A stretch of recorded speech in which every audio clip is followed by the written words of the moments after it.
नीतीश कुमार, सक्रिय नीतीश कुमार को बिहार ने देखा है, प्रशांत किशोर ने भी देखा है, और हम लोग जानते हैं कि जब नीतीश कुमार सक्रिय थे तो वो किस तरीके से काम करते थे।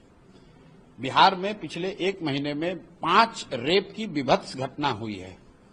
आप कह रहे हैं नीतीश कुमार सक्रिय हैं, अगर सक्रिय हैं तो उन घटनाओं पर क्या उन्होंने कोई टीका टिप्पणी की? क्या कोई विचार विमर्श किया? कोई बैठक बुलाई? क्या उन परिवारजनों से मिले? क्या किसी अफसर पर कार्रवाई की? नहीं की।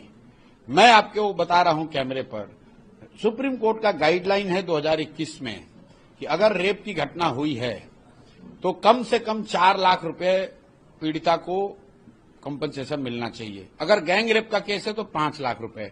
अगर रेप की वजह से डेथ हो गई तो डबल कंपनसेशन होना चाहिए। बिहार में पिछले 1 महीने में 5 ऐसी घटना हुई है जहां रेप या गैंग रेप के मामले में बच्चियों की मृत्यु हुई है।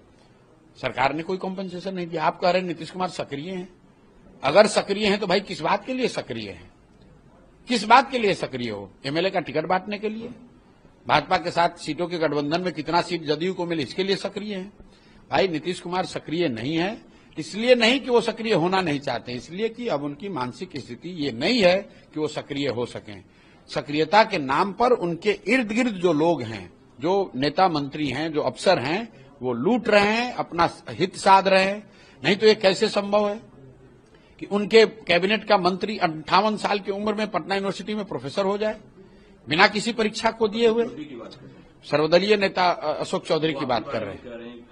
में कहा कि मैं सुप्रीम कोर्ट तक जाऊंगा। अरे भाई वो सुप्रीम कोर्ट नहीं, द हेग चले जाएं भाई, इंटरनेशनल कोर्ट चले जाएं।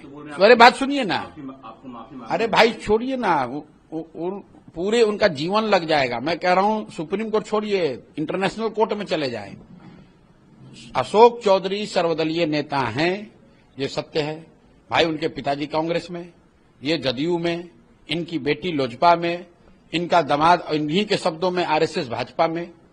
तो बताइए कि ऐसा कौन परिवार बिहार में है जो कि सभी दलों में जिसके परिवार के लोग हैं?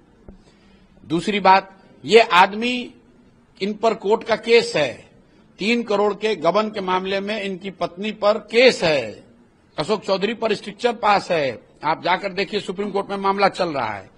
तीसरा आप समझिए, जिस बिहार में क्लर्क बनने के लिए, सिपाही बनने के लिए लड़के जद्दोजहद कर रहे हैं, 5-5 साल, 10-10 साल अपना जीवन खपा रहे हैं, वहां पर ये मंत्री महोदय पटना यूनिवर्सिटी में अचानक से प्रोफेसर हो गए। किस क्वालिफिकेशन पर? कौन सा परीक्षा इन्होंने पास किया है जो पीएचडी के आधार पर इनको दिया जा रहा है? भाई बिहार में कितने लोग पीएचडी किए हुए हैं, कितने लड़के जेआरएफ करके बैठे हुए हैं, वो किसी को नौकरी नहीं मिल रही। कोई गेस्ट लेक्चरर नहीं हो सकता है पटना यूनिवर्सिटी में, भाई साहब प्रोफेसर हो गए। क्यों बने हैं आप ये भी समझ लीजिए। इनको मालूम है कि नवंबर के बाद पूर्णतः बेरोजगार होने वाले हैं। ये सारा कुछ करने के बाद भी नवंबर के बाद इनकी बेरोजगारी का दौर शुरू होगा। तो पहले ही से जाके पटना यूनिवर्सिटी में नहीं तो मंत्री को प्रोफेसर बनने की क्या जरूरत है? आप बताइए कि आप मंत्रालय का अपना काम तो कर नहीं पा रहे हैं और आप बच्चों को पढ़ाइएगा कैसे? तो आप तो मुफ्त में ही पैसा लीजिएगा। सर, बिहार में पोस्टर्स, पॉलिटिकल पोस्टर्स की काफी चर्चा होती है। पहली बार देखा गया है कि जदयू कार्यालय में नरेंद्र मोदी प्रधानमंत्री का फोटो लगा है, पोस्टर लगा है। ये क्या दर्शाता है? दर्शाता है जो बात पिछले 2 बार से हम 2-3 साल से कह रहे हैं कि जदयू का अब अंत आ गया है। नीतीश कुमार के राजनीति का ये अंतिम दौर चल रहा है। चुनाव के बाद जदयू एज ए दल, उसका बचना रहना करीब करीब असंभव है। वो दल अब स्वतः विलीन हो जाएगी। ज्यादातर लोग या तो भाजपा में भग जाएंगे, कुछ जनसुराज में आ जाएंगे, कुछ राजद में जाएंगे। जदयू दल का कोई अस्तित्व चुनाव के बाद बचने